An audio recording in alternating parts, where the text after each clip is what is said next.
We have created a large number of videos outlining how you can maximize your college application. You have thought through how you can present yourself on paper. You think you know what happens when you hit the send button on your college application. It seems evident they should pick you, but the process and the selections are bigger than you. For this discussion, we will talk about admissions as one big decision. This process becomes even more challenging if one adds in early action and early decision selections. But for now, we ask you to focus on how the actual decisions are made and how you would respond if you were the one making the decisions. Let's pretend that you are the admissions decider. We want you to put the decisions in your hands so you can see how difficult the decisions can be and why your application must be as strong as possible. We will start by saying the school you work for receives 50,000 applications. For the sake of this video, we are representing the applications with these reams of paper.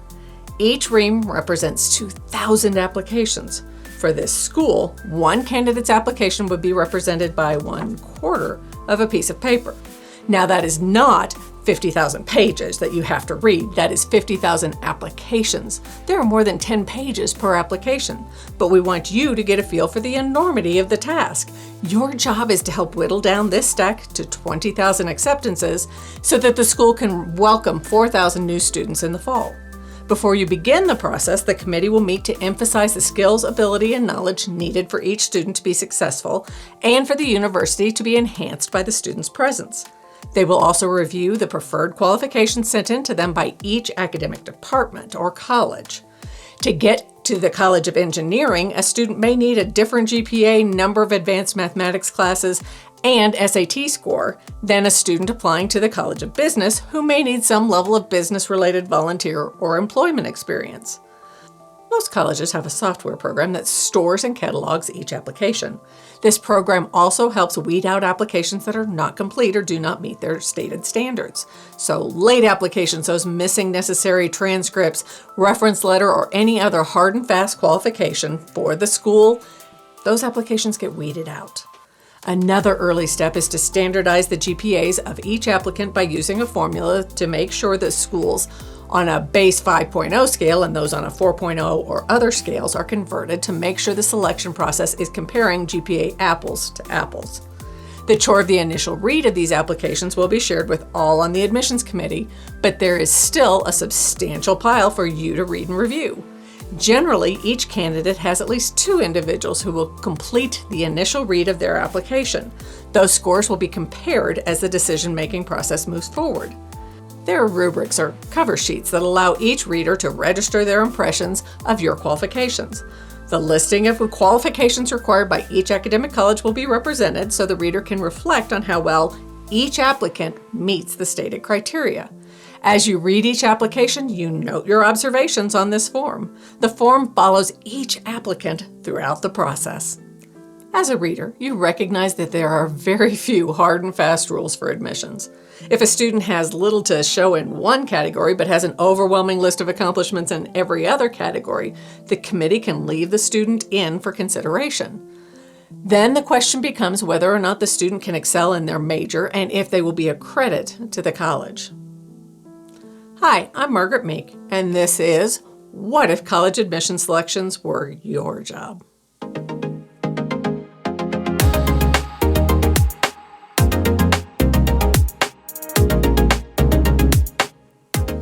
Each school determines and generally publishes the list of what is essential to their selection process. For example, here is the University of Maryland's published 26 review factors. High school achievement, grades in academic subjects, progression of performance, breadth of life experiences, geographic origin, gender, SAT or ACT scores, work experience, recognition of special achievements, extenuating circumstances, socioeconomic background, written expressions of ideas, ranking class, extracurricular activities, unique talents or skills, community involvement, community service, demonstrated leadership, learning differences, quality of coursework, residency status, race, ethnicity, family educational background, academic endeavors outside of the classroom, English as a second language, or language spoken at home. Other colleges will include applicant performance such as completion of high school course requirements, U.S. military service, honors, awards, and achievements, demonstrated interest in that school, location of the applicant. State schools will have a target number for in-state students versus out-of-state students. Another location issue is international students. How many and from where are international students to be admitted? Interviews and selection adds the candidate's composure, verbal communication skills, and personality to the selection process. Some students being admitted represent populations with unique skills, such as athletes, researchers, or performance artists, who must be involved in a tryout. Yield rates. This is a measure of the college's ability to retain the student to graduation. It does the school no good to lose a student between the first day of classes and graduation. For some schools, the student's legacy status is a component of the selection process. And the common phrase across the university spectrum is that they want to measure the whole student. This means balancing class performance with activities, experience, and personality. They are taking a holistic approach to see the sum of all the parts of information presented on the applications. So, as one of the deciders for these applicants, do you feel overwhelmed yet? Which of these factors becomes most important to your review of the applications? Which of these factors can be mitigated by excellent performance in another category? Even after you finish the first read-through of your assigned applications, there's work to be done. The applicants will fall into these categories: those who are outstanding, those who are excellent, strong, challenged, and those who do not raise to the level of further admissions consideration. If the student's application is stellar, meets all criteria, impresses all who read the application, and the point total on the rubric is very high, the student immediately goes into the acceptance pile. At this point, there are also obvious applications that won't make the cut. They are not strong enough or presented well enough. They move into the pile of declined applications. The next round of reading, scoring, and discussions begins if the student's application is strong, but needs to be reviewed again. The pile of acceptances grows, and the pile of declined applications grows. The numbers continue to be checked to ensure that each academic college gets the targeted number of desired new students, and that those students meet the application criteria. Then the whittling of the list continues until the decisions are made. At this point, 3 other opportunities are discussed by those of you making the selections. Which students will be waitlisted? Their applications meet the qualifications, but stronger candidates are ahead of them on the acceptance list. As a university officer, you need a full first-year class, so you need the waitlist to ensure that students are ready to take the place of those who decline admission. Does an applicant need to provide more information? The student's application will be deferred until that information is collected and reviewed. The student can still be accepted or declined from admission. The last of these options is for the college to offer admissions to another school in their system. So instead of being admitted to, say, the University of Colorado Boulder, the applicant is offered admissions to the University of Colorado, Colorado Springs, or Denver.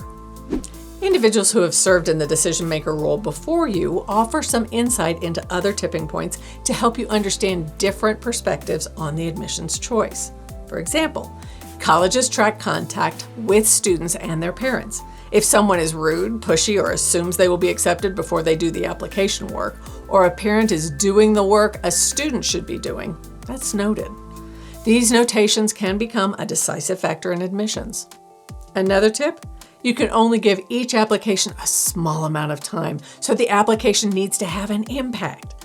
The best applicants construct applications that can stand out and tell the story of that individual. When reviewing application after application after application, the student's ability to tell their story through their application in a way that is enhanced becomes essential. When you finish an application and feel you know the student, that is an easy applicant to endorse for admissions. Individual admissions counselors may never get the opportunity to sing the praises of an applicant if the rest of the pool is full of standout, unquestionable applicants.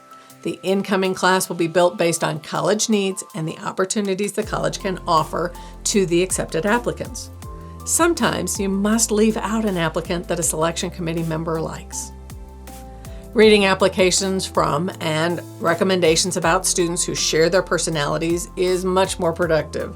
Those who can transcend the need to produce data in their applications and weave their responses into a story of who they are, what they value, and where they want to go will capture attention quickly and positively.